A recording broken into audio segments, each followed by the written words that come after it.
Welcome to the Wondering Mind podcast. I'm your host, Emily Elizabeth. Joining me today, I have two guests. I have Landon Gonsalves and I have Abby Rhodes.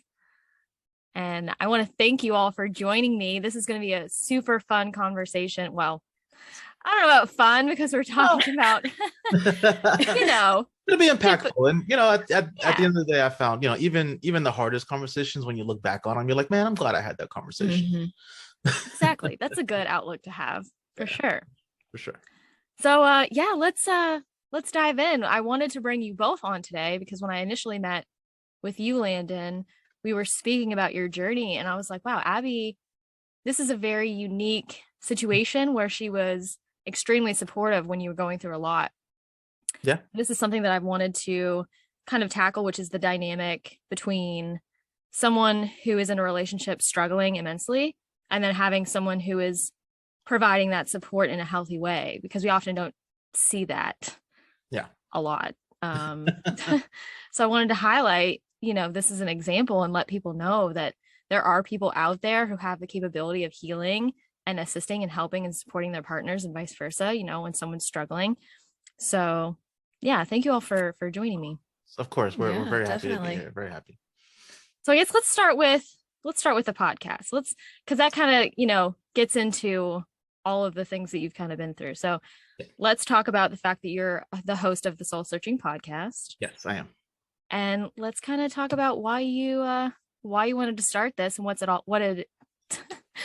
it's all about. Yeah, Soul Searching came about for me as a way to let other folks know that if I'm going through this and you're going through this, we're not alone.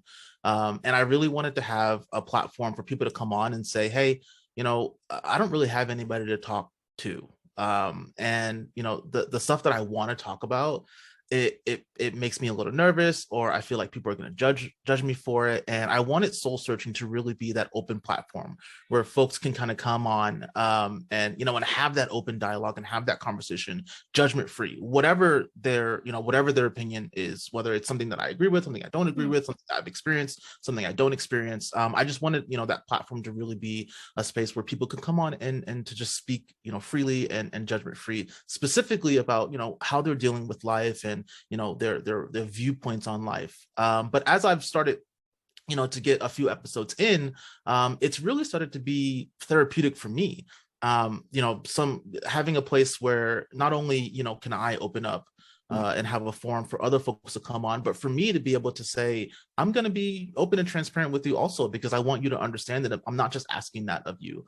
I want to bring my full authentic self to this conversation as well, so that that this truly is a safe space. And by doing that, it's really helped me open up to just being more comfortable and having those conversations. Yeah, that's amazing. That's why I was so glad that we connected, because you're promoting something that I'm so passionate about as well, and normalizing having those conversations and providing that safe space that so many folks don't have. They just don't have it. They just don't have the support. They don't feel comfortable or confident enough in sharing their truths and being vulnerable, because that's something that we as a society still really, really struggle with, is transparency and vulnerability. So what in your past or present kind of encouraged you to start the show? Well, 3 years ago, I went through a divorce, and that completely rocked just my whole outlook on what the heck, on who I was and what life was supposed to be. And it really, it caught me off guard. I wasn't really prepared for it.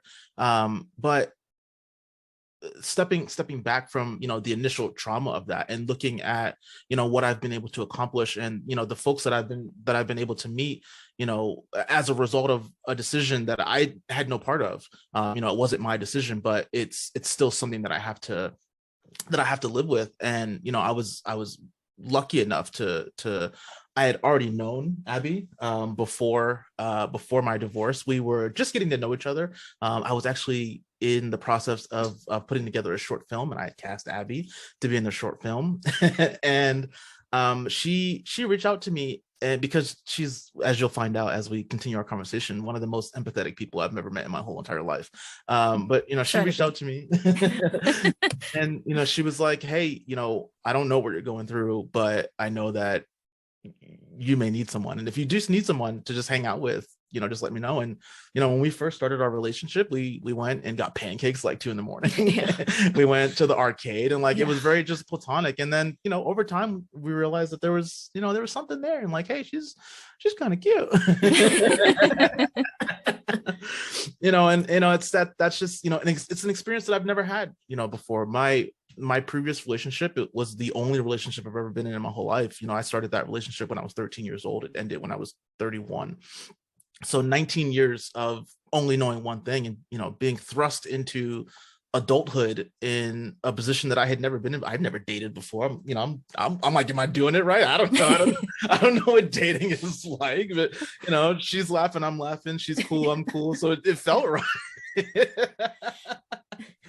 And that it's just from that level of getting punched in the face, really. It's like, whoa, I wasn't really expecting to be here right now. And it's easy 3 years removed to say, I'm glad I am where I am, but those 3 years were not easy. And even today, we were just having a conversation today, and I'm still struggling with just, it's not specifically related to my divorce, but it's about, I don't know who I am as an individual, and I'm doing my absolute best to try to figure that out. And some days are better than others. And today I was open and honest with Abby and being like, I don't know what the hell I'm doing. I'm lost, and I feel disconnected from life. I feel disconnected from our relationship sometimes. That it's nothing, that she's doing. It's just me trying to figure out who am I? What do I want to bring to my own life? And to have someone who is as supportive as Abby is, and this, we've talked about this many times, so none of this is a surprise to you, but to have someone who is as supportive as Abby is, has been an absolute blessing and a godsend. And you said something to me very early on in our relationship, and it was something along the lines, I'm paraphrasing, of where you are right now, I've been there. And it's not the specific thing that you're going through, but the disconnect from life and feeling like you're directionless, and having a trauma that's impacted like you like that. Abby has had her own journey to get to where she is, and she's been able to do that work long before I ever knew her. And when she came into my life, she was someone who absolutely, I flat out would not be alive if it weren't for Abby. She very, very hard tried to get me into therapy, and using medication and all of things that I weren't, I'm not like, oh no, I'm not going to do that, but it was just nothing that I had ever experienced before. And I was afraid and scared and nervous. And through sitting with her, and my sister has been a big part of that as well, but sitting with Abby and listening to her kind of talk me through what I'm going through, and allowing me the safe space to be honest about what I'm going through, and to tell her I'm broken, and that doesn't mean that there's something wrong with me. That I've never experienced that before. And being able to sit with her and to have that truthful, open, and honest conversation with her and not be judged for it was foreign to me, completely foreign to me. I didn't know what that was. So yeah, I definitely wouldn't be walking this earth if I had not had a conversation with you. Saving lives. One day at a time. One day at a It's time. one day at a time, really. So there's a little bit to unpack here, and I have so many questions.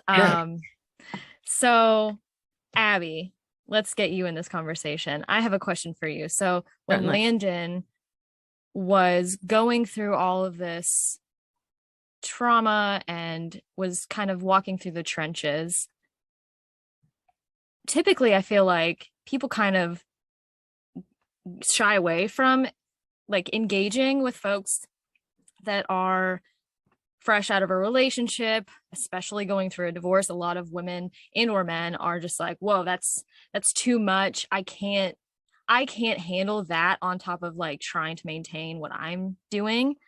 And it's like a turnoff for a lot of people. And so I just have, like, I want to ask you, how was it because of, like Landon mentioned earlier, was it because of the things that you had prior like been through in the past and able to kind of like heal through that, that you had that stability and empathy enough to support him? Like, where did that come from is what I'm trying to get at. Um, I had a wonderful life. I've had an incredible life. I've experienced things that many people will never have the chance to. I've done things, I've been around the world and back. I've also experienced things that are really unspeakable, and my experiences in life have been very unique. I was adopted at birth. My biological family, they're South Asian, but I was adopted by white folks. So growing up in BFE, West Virginia, Wowza. with Wow. and I didn't look like my parents. And of course, I was it was 8 days before my 11th birthday when 9/11 happened. So from that moment onward, my life was never going to be the same. The things that I expect, I'm not trying to say all this to take away from what Landon is saying at all. No, It's yeah, context is important. absolutely. Absolutely. Just the uniqueness of that experience, and the identity crisis of not knowing who I was, and growing older, and just a lot of things, just kind of snowballed. I was lucky enough for, I had parents who could see 9/11 onward that I needed some help. So I've been seeing a therapist since I was 10 years old, well, 11 years old, I guess. But Wow. I mean, so for the last 20 years of my life, mindfulness has been a part of my day. There was even a point in my life where it was so bad that I was going to group therapy and seeing an individual therapist after a suicide attempt. And that was not my first one either. So like just the depths that I have experienced in life, everyone has experienced them in their own way. Let's just make that clear. I'm not special in that way, though. I think that because I've had to learn how to struggle with an identity, but have an identity, being alone and being separate from other people in that way, and being forced to do that from a very young age. I think that gave me the ability to have so much empathy for other people, going through that work. And when I met Landon and when he told me about what was going on, I mean, obviously I was just devastated for him.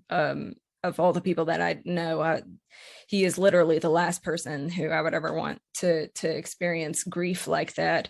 I saw so much of myself in him. And I think that, and like I said, it is like what he said, I have been where you have been. The location, the space is not the same, but the depth of the despair and the hopelessness is the same, whether we process them differently or whatever. That in regards to this conversation, it really doesn't matter, so just being able to carry all of those experiences with me, going through life and just kind of morphing and evolving with that.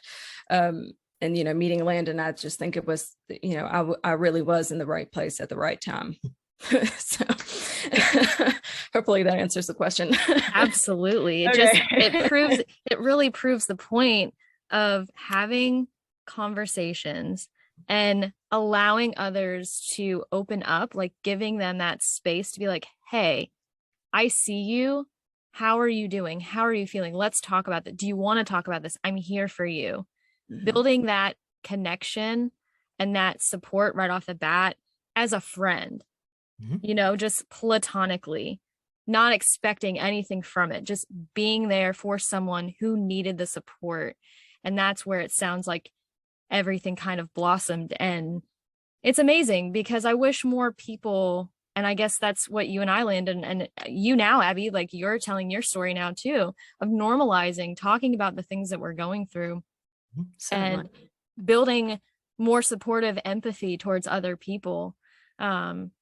Can build more connections such as yours. I feel like there's so many relationships that people enter into that they haven't dealt with their trauma. They don't practice mindfulness. They aren't comfortable talking about mental health. They suppress their emotions and trauma. And going into a relationship like that can stifle so many aspects of a relationship.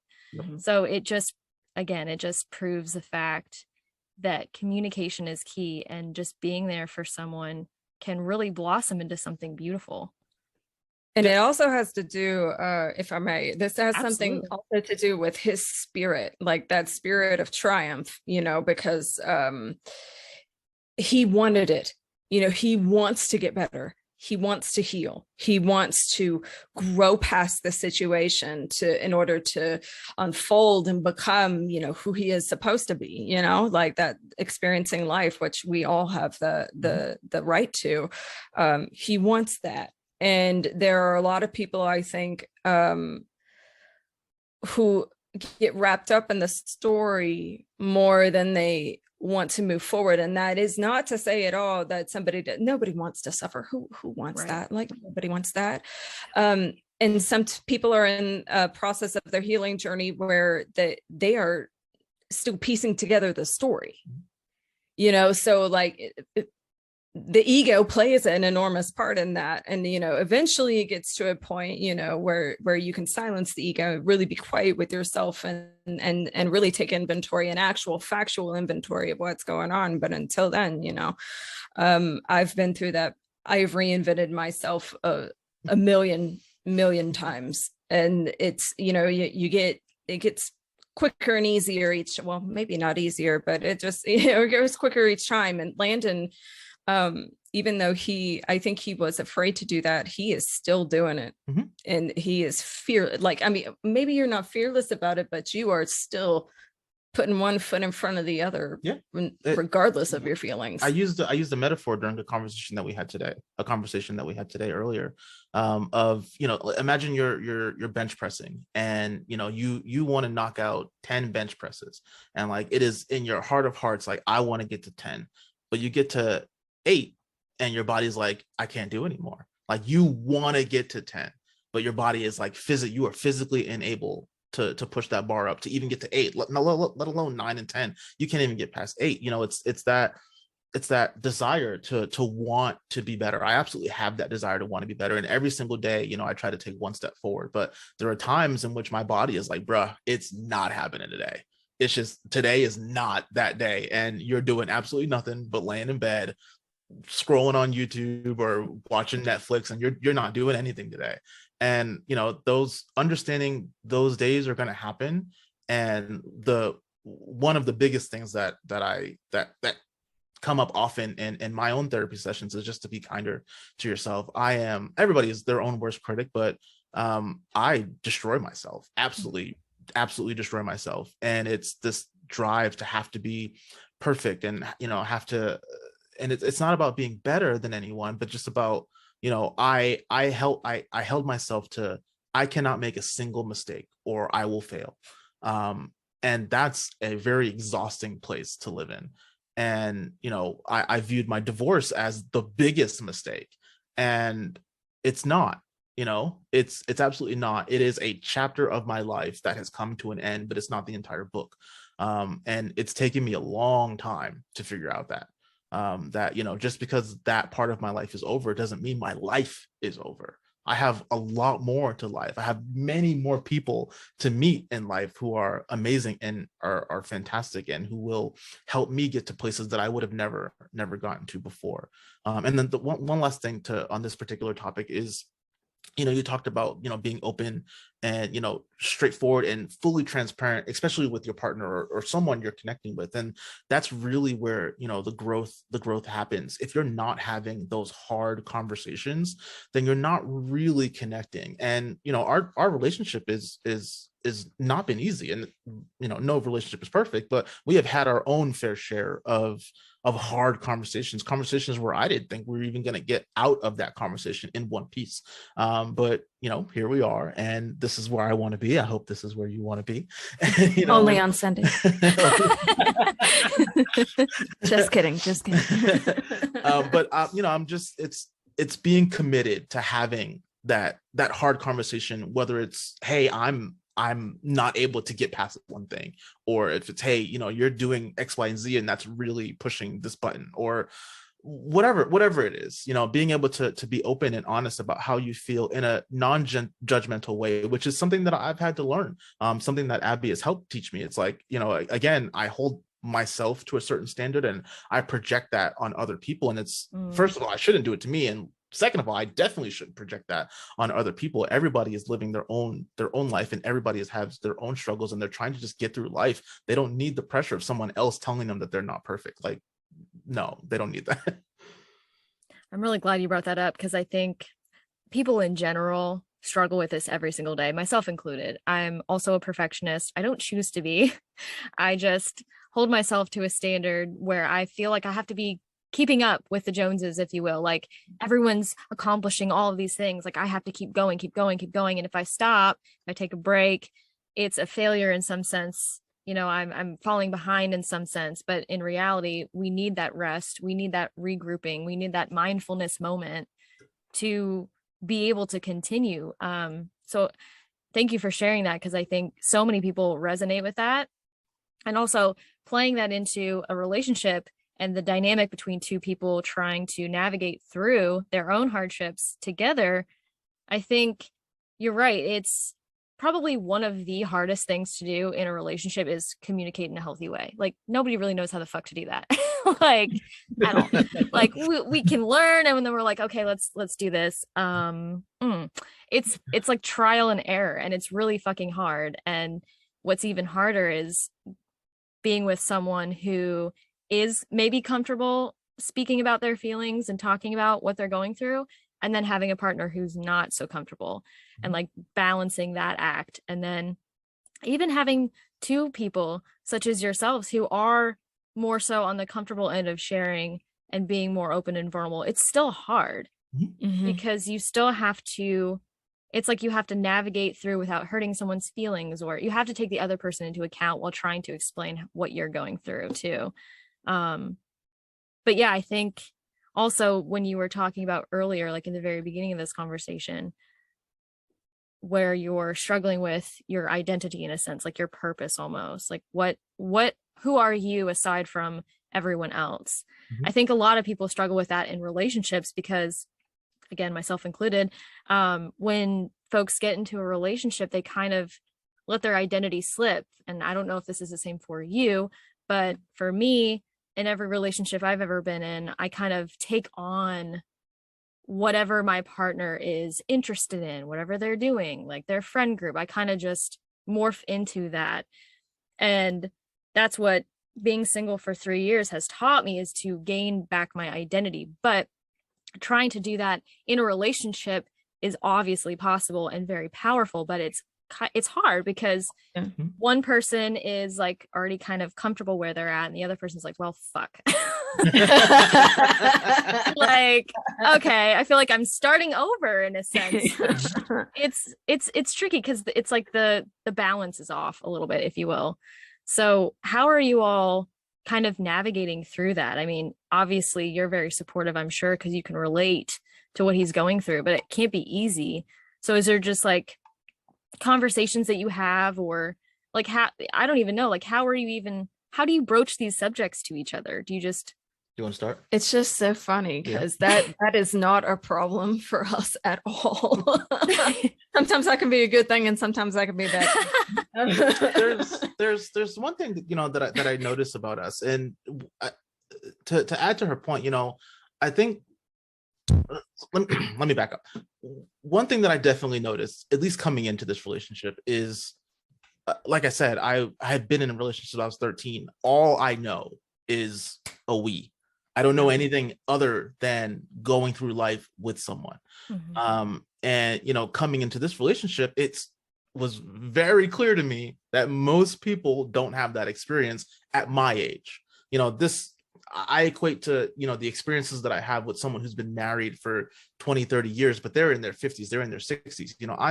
I'm going to be 35 next week. Good Lord. This Saturday. This Saturday. Well, happy almost birthday. Thank you. I'm mid 30s, and I have the experience of a 20-year relationship, and that's that's from, through my development stages, through my teenage years, middle school, high school, even early years of college. And, coming out of that relationship and being like, why don't you think like me? It's like, well, that's the wrong question to ask. It's not, why don't you think like me? It's, how can we find our balance together, and whatever that is. And that's going to be different for every single person. It's going to be different for everyone. But like she was saying, we don't really have that problem, because we're, at least for her, she is teaching me to be an individual. I love that. One of the things that I told her very early on in our relationship is, I will never, ever, ever, ever in a million years tell you what to do. If you ask me for my opinion, I will give you my opinion. But at the end of the day, I will, you want to go out and do XYZ, you want to stay in and do whatever, like, you want to do it with me, you want to do it by yourself, by all means, you do whatever you want. I will never, ever, ever tell you what to do. I'll give you my opinion, but I won't tell you what to do. And that's just my own philosophy. I had that philosophy just from anyone in my life. But then when I turn around and look at myself in the mirror, I was waiting early on. I was waiting for this like unity to happen without the work. You know what I mean? And by not putting in the work, but expecting it to feel a certain way, you're just I was setting myself up for failure. It's not going to work like that.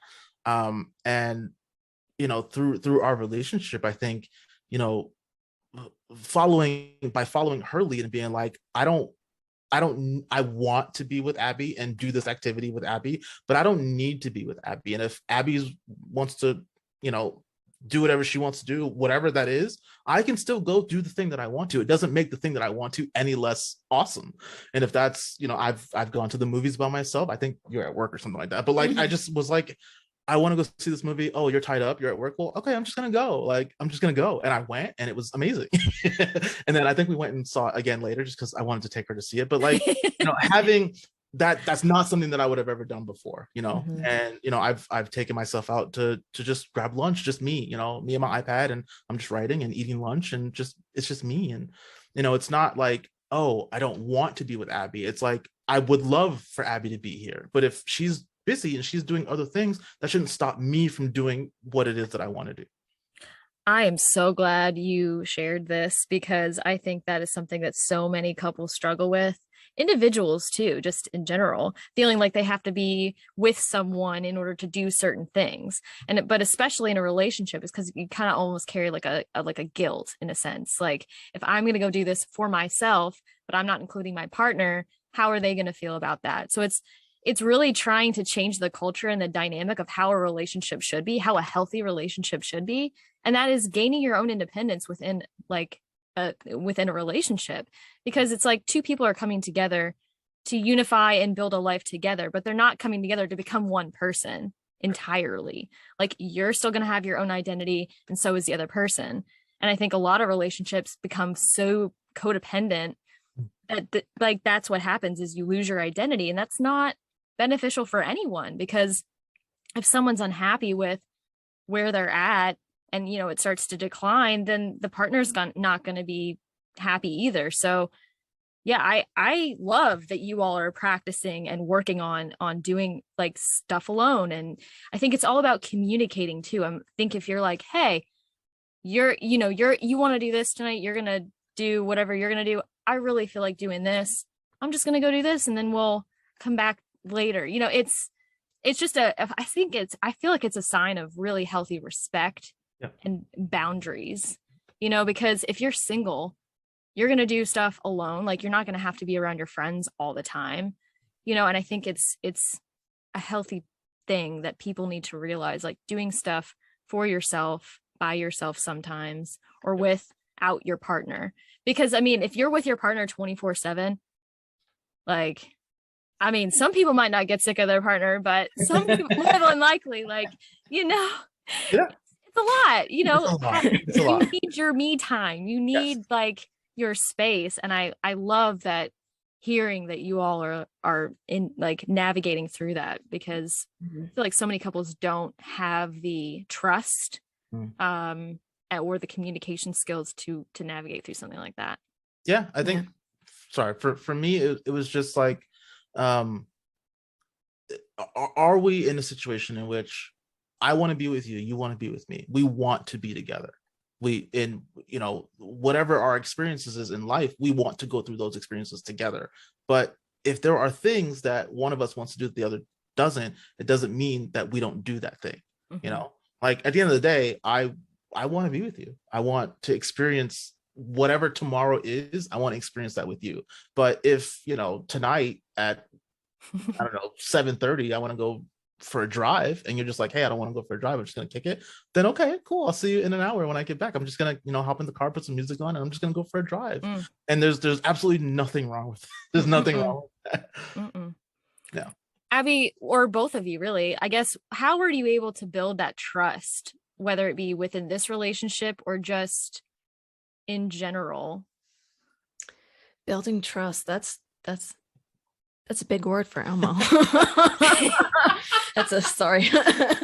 That's a joke. Sorry. That's wow. I'm speechless at this question. Like trust is something that's built over time. It's something that in relationships, to a degree, it is given and it is also earned. I think the best way to develop trust is kind of what we're talking about now, just being open and being vulnerable and being honest about it. Sometimes withholding information is, that's not like that doesn't, for us, that does not work at all. So like, being able to, in the beginning, I was like, I don't like it when you do this thing. This is what I would suggest. Let's try it. And then if that doesn't work, then it doesn't work. And like the trial and error, just like, what you were saying, but being willing to be like, hey, this is going to be a little messy, or, hey, I might get a little emotional when I do this thing or when I face this thing, but, I'm good. I got this, just being able to be open like that. I honestly believe that is how trust is built. It's funny because I don't even think about it anymore. It's such a natural balance between us. But like I was telling you earlier, I had to have a hard conversation, first of all, with myself, and then I wanted to let Abby know what I was going through. And I would love to be the person who's like, okay, this thing is bothering me, let me just talk to you about it now. And I've gone from the person who never talked about it to, oh, it takes me 2 weeks to finally talk about it, to now it takes me about a day or something. Yeah. It's so like, true. It's about, I'm working towards being able to speaking up more often. And I told her, I'm sitting there and I'm trying to build the courage to have this conversation, because it's a hard conversation for me to have, because it's still vulnerable, and it doesn't even matter who it is, and I told her right at the start, I don't want to cry, but I'm gonna cry. Like I'm just telling you right now. I definitely don't want to, but I'm gonna. And it's not oh, Abby, I don't like this like, it wasn't that conversation. It's definitely, I'm struggling with figuring out what the hell I'm supposed to be doing. And on the topic of building trust, I would not have had the trust in her to have that conversation if not for everything that we have gone through in our relationship. And I remember one specific moment in time early on, roughly within first 8 or 9 months of our relationship. She looks at me and says, what you're doing is not working, and I love you and I care about you, but you have to take that. And that next step was going to therapy and talking to a psychiatrist. And she told me flat out, I love you, I care about you, but if you don't make that step, I'm gone. I'm gone. And it some people are like, well, that's an ultimatum, and I don't view it like that. I don't either. I really don't. I didn't view it like that, because it's not like, oh, if you hang out with that friend again, like I'm gonna like, it's not that. It's like, I care for you and I want you to be here. I want you to be alive and a healthy individual. And it was so much more impactful to hear it from her. And I before that week was over, I think I was in therapy. I think you're right. Because I didn't want to lose her out of my life. Yeah. And it again, it wasn't like, oh, therapy's bad. It was so taboo to me. I just didn't know anything about it. But like I said, they're talking to her and having her be like, you can definitely improve, in terms of your mental health and how you view these things. But it's not going to be easy. It's going to take a lot of work, but you can't do that work on your own. And I think in the beginning, she very valiantly, tried to help me get there. And she realized, hey, I need some help. I can't help this dude by myself. Oh, love that. So let me tag in your therapist. Let's team tag this. Let's get a whole group going. And it's not her responsibility to do that. She could have, like you said earlier, she could have been like, hey, yeah, this is not for me. That's too much. I'm gone. But I think she saw something in me, and I saw something in her, and we have just been trying to figure this shit out. I mean, I said, he wanted it. He wanted to be a better person. He wanted to, not saying that, when you're suffering, you're not a good person. That's the biggest lie ever told. Yeah. But, just being able to, admit I do not have the tools in my arsenal to be able to cope with what is going on in my life. I need to go out there and I need to find those tools, or I need to build those skills up myself. It's usually a combination of both. So, absolutely. Because if you had approached him and he just wasn't ready to heal, wasn't ready to receive your support, we wouldn't be talking right now. And I think so many relationships either don't happen or get cut short because one partner is just not there. And like you said, you can't do the work for your partner. You can be there, you can support, you can suggest, you can point out very blatantly, like, listen, I see what you're going through. I see you. I want to be there for you. I love you. I support you, but you really need to do something different because what this is doing to you it's not helping. And luckily you were willing to receive that because you cared so much about her. It was almost like a treat. You're like, okay, if I go to therapy, I get to keep Abby. Like, and whatever. If I may add, it's not a matter of but, it's a matter of and. It's I love you and I need you to do this. You're not doing it for me, you're doing it for yourself. And even though you don't see that yet, I love you enough to be able to tell you from my personal experience, you will be that person. And that's one of the things that I think helps our relationship so much is there are aspects of my life that I don't even think about. It's just second nature to me that has allowed me to have professional success, we'll say that. And being able to help Abby in that regard, helping guide her in her professional life, through all of my trials and tribulations to get to where I am in my career. I'm very happy with where I am in my professional career. It's my personal life that I've got to work on. And I think that we balance each other out that way. Is she has already done that personal work to get your mind right, and it's never like, oh, I'm done, I don't have to worry about it anymore. She works on it every day of her life. It is a constant, ongoing, this is what I need to do to make sure that my life is in order, and some days are better than others.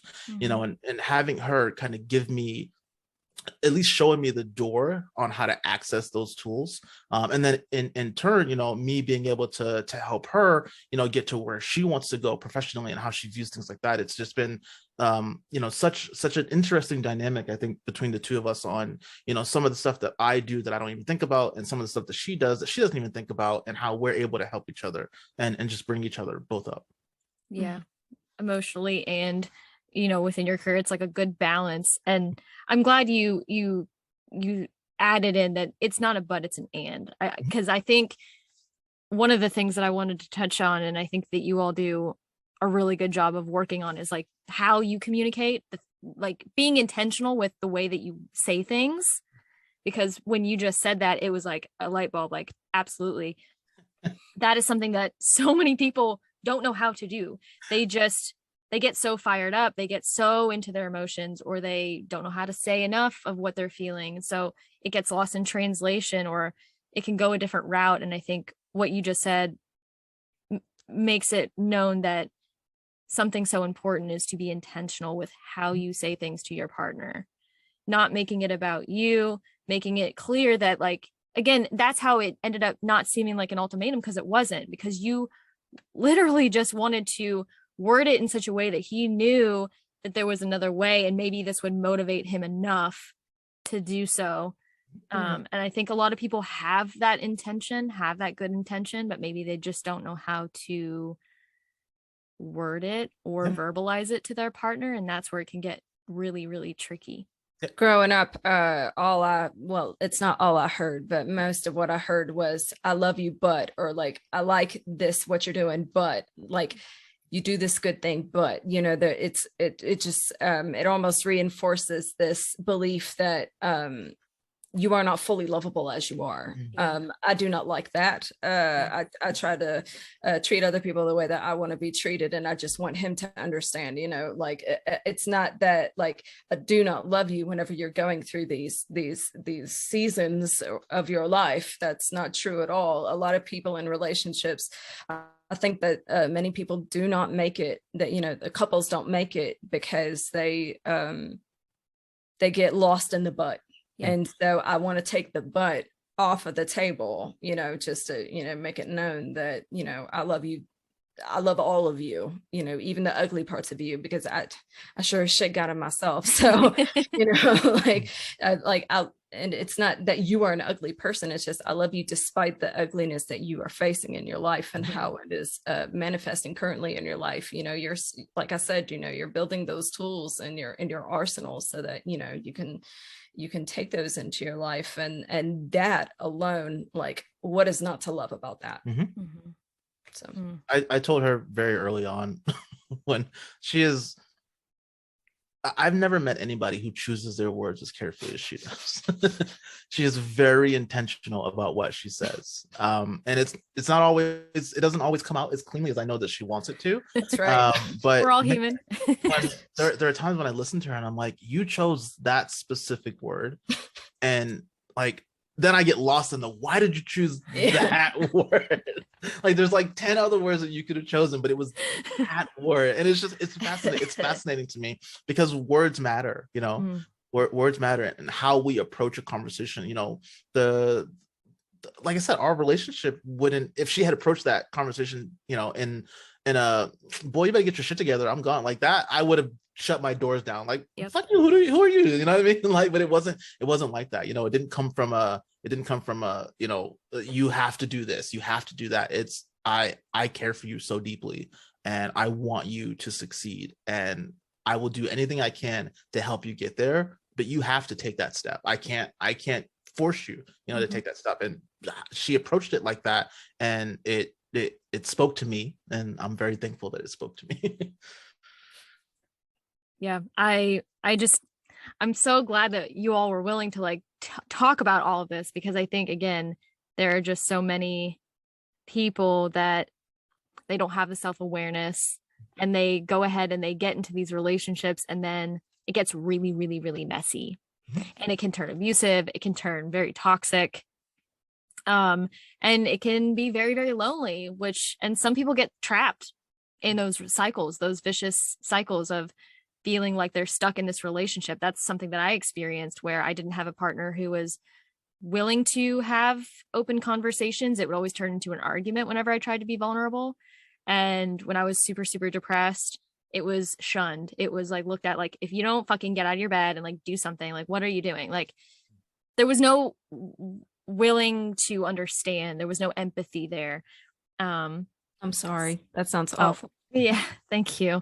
It was, but I am no longer in that relationship. And it taught me, it boosted all of this. It boosted my entire journey, honestly. I mean, it was 5 years, and I mean, I'm basically a completely different human. And so I regret that it lasted 5 years, but I don't regret going through it, because again, I learned so much and I was able to take away so much from it. But I just wish that more people would open up about their relationship journeys with their friends or their family or whomever, because I feel like the more we can see examples of healthy communication, and in movies too, I feel like, oh God, don't even get me started, but there's so many movies where these toxic relationships are portrayed as like, oh, these healthy, loving, great relationships, and you're just like what is this, like? Yep. Like every Bollywood movie, basically. I love Bollywood, just to be clear. It's funny that you mentioned, just having those relationships in general, because it's more than just romantic relationships. Abby and I work at our romantic relationship. It's the relationship is enjoyable, but it's work. Every day we choose to be here and we choose to get through this together.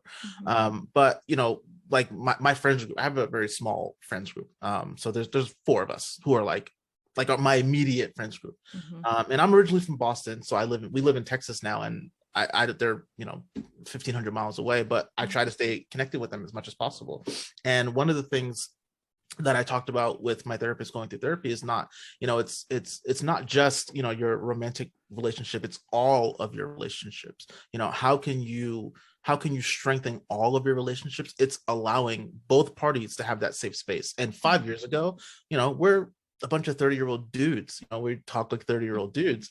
And now, it's not like, oh, I changed us, but it's, through being vulnerable and open, I have had conversations with them that I never would have dreamed of. And on my side, telling them this is what I'm going through, and like, I don't even need you to fix it, I just need you to know, and I just want to talk to you about it.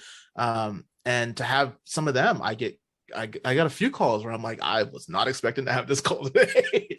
But I'm so thankful that you have someone in me, and if it's not me, I hope it's someone else, but I'm so thankful that you have someone in me where you're not feeling like you have to stay trapped because you're a dude and that you're going to be judged for having emotions. Like, who gives a crap? I will cry. I don't give a damn if I need to cry. If I'm sad and I need to cry, I'm crying, guy or not, I don't care.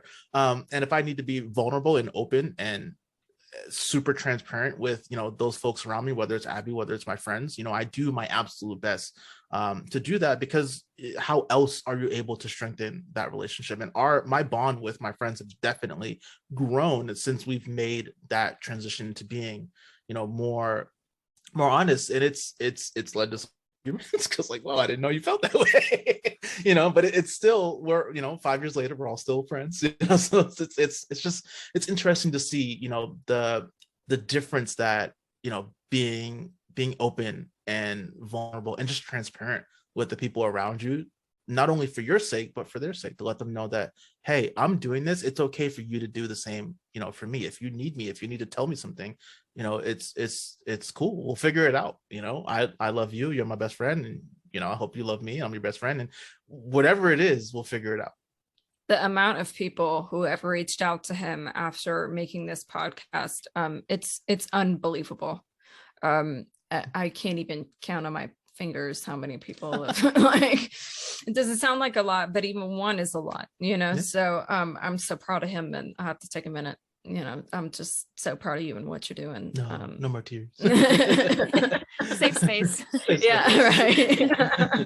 But I mean, think about it, starting 3 years ago in that that valley of despair, and then 3 years later he is helping in the healing process, maybe even starting the healing process for other men, I mean, and women too. I mean, it's wild, and it's just a testament to like I've been saying, if you want it, if you want it, it's gonna come to fruition. It may not look the way that you want it to look, but it's going to happen regardless of what you think it, when you reach a certain point. And he has so much momentum going, he really does do the work every single day. And even understanding that you got to take a day and do the Netflix and eat Cheetos and cupcakes all day. Yes. Sometimes that is something that we have to do. I mean, I've been through a season, fitness and nutrition is like my thing, and I've had to take some time off of that because my health has not been so great. But it's just something that if I have the wherewithal to recognize that, this is something that I have to sit out with because it's what's best for my mental health, that is a step in the right direction, always. I made a joke yesterday. This week for work has been intense. I've had strict deadlines, just a heavy workload for this week. So Thursday and Friday I worked from home, And then Saturday, I was just mentally drained. Like I was like, I don't think I got out of bed to use the restroom, and like that was it. But then, you know, I had bought some furniture for us, so I was like, you know what, we're gonna put this furniture together. So you know, we put the furniture together, and then we bring the trash downstairs, and we go outside, and I'm like, oh my god, fresh air. I haven't smelled fresh air in 3 days. I haven't been outside the house in 3 days. Like, man, I need to get out more. It was perfect outside too. It was really nice. But just, you know, it's, you know, through our the work stresses and just, you know, life in general, it's important to remember, like, hey, even for me, like yesterday, even the day that I did not want to get up, I'm glad that I got up and that we built that furniture, because it had to get done. But it also, you know, just even for a minute, just to go outside and take a you know, swift inhale of fresh air, it was nice. It was nice. Yeah. First, I also want to commend you on starting your podcast and also talking to your friends about your feelings, especially as a man, a Black man at that. Like, I mean, there's just so much that goes along with that, unfortunately, but also just being a man in general, there's still so much stigma surrounding the fact that men have to be tough and suppress everything, and it's bullshit. Yeah. And I just commend you for talking to your friends, because it sounds like there was a slight ripple effect, which again, having these conversations through this podcast, through your podcast, the two of you talking, sharing what you're going through with your friends and your family, potentially, like it can have that ability where someone recognizes, oh, he feels comfortable talking about his emotions and it didn't look so difficult actually to do. I'm gonna maybe take that leap of faith and next time talk about how I'm feeling. Like, that is huge, because that's how things change. That's how the culture changes. That's right. Just by having one conversation. So true. I think about my friend Angel, and he was first to raise his hand to be on the show, and it surprised me because Angel and I have never had an argument in the 15 years that we've known each other. 15, whatever, however many years we've known each other. We've never once had an argument. And it's not that we're, at least on my side, it's not that I'm like avoiding having an argument. We are so in sync with the way that we think and our thought process. And, you know, it's growing up, it was very much, we don't talk emotions, you know, like we just don't. And if something's bothering you, you know, go play basketball, go to the gym, you know, go do something physical and move on with your day. But when I told, you know, my friends that I was starting this podcast, Andrew was the first person to raise his hand, and it blew my mind. And I'm just so happy that he's finding, you know, that ability to open up and have that conversation with me and with his current partner. And it's amazing to see kind of him have that growth as well. Yeah. Because again, I mean, nothing's going to change unless we take that leap of faith within ourselves to have just an open conversation, because we're all going through something. Like, we're all going through something. And just, there's like almost a sense of relief when you have a conversation with someone and they're fucking just real with you about what's going on, instead of being like, oh yeah, everything's fine. Like, life's great. It's great. You're like, bullshit, but okay. Like, but when they open up about that, it's almost like a relief, because even if the person doesn't reciprocate right then and there, it plants that seed of normalizing it. Like, it's okay. We don't always have to talk about the bullshit we're going through, but at the same time, if you want to, it's okay. It's okay not to be okay and talk about it. And I think until we get to a point in our society where more often than not, people are comfortable with having those conversations, we're still going to have issues. And so I think what you all are doing as a couple, just the two of you, even just trying to work through it together, it's monumental. It's huge. It's unheard of for me, at least. And I think for a lot of other people, you know, there may be relationships that seem perfect, but behind closed doors, they're really struggling. And so I think maybe hearing this conversation between the two of you today can hopefully shed some insight and encouragement that, hey, this is possible.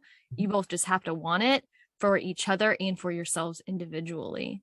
That's right. Yep. if you want perfect, it's never going to happen. But at the end of the day, I wake up and I choose Abby every day, and whatever that means for that day, it's whatever that means. But if it's going to be a good day, if it's going to be a bad day, if it's whatever, I wake up and I choose Abby, and we're going to get through this together. And she constantly reminds me, like, you're not alone. You are not alone. Like, I'm right here. And even if the problem, she's like, even if it's me, like, we'll get through this, and it's just so refreshing. Thank you. It's funny, when I visit my parents, they still live on the East Coast. When I go to, he thinks Appalachia is not part of the East Coast. West Virginia, we could have a conversation about that. It's not part it's close enough to me. I go back to visit them usually about twice a year, and as someone who grew up an only child, I like to be by myself, maybe more so than the next person, I don't know, but he asked me once, why do you do that? Like, I just go and sit in the room that I grew up in, and I just hang out sometimes and veg out and, whatever. But, it's just like, sometimes it just feels good to know that the people you love are on the other side of that wall. And sometimes it'd be like that, sometimes it'd be like that, in a relationship. Sometimes it's knowing I'm sleeping next to the person that I've chosen. I love this person, and all I want for them is for them to be happy, and for them to be, do, and have everything that they want to be, do, and have. So, knowing that person is right next to me and feels that way about me as well, sometimes that's enough. Even when they're a bad snorer. No. She still chooses me. Yeah, I sure do. Wow, that is brave of you. It is. But I do. It's true. Well, thank you all so much. I mean, I could literally just sit here and talk to you for hours, because you all are just such incredible humans. I mean, you're so kind. The vibes are just so positive, and it's very inspiring and encouraging to see the effort that you all put into, again, individually yourselves, and then, but so much and so well together. Like, that support and that love is just radiating. And it's, again, we don't see enough of it. So I want to thank you, for both of you, for coming on and being very vulnerable with me and the audience, and sharing your truths and what you've been going through. Absolutely. Thank you. Thank you very much for the platform. Thank you. Absolutely. Well, thank you to the listeners for tuning in to another episode of the Wondering Mind podcast. Till next time, maintain your brain and keep on wondering.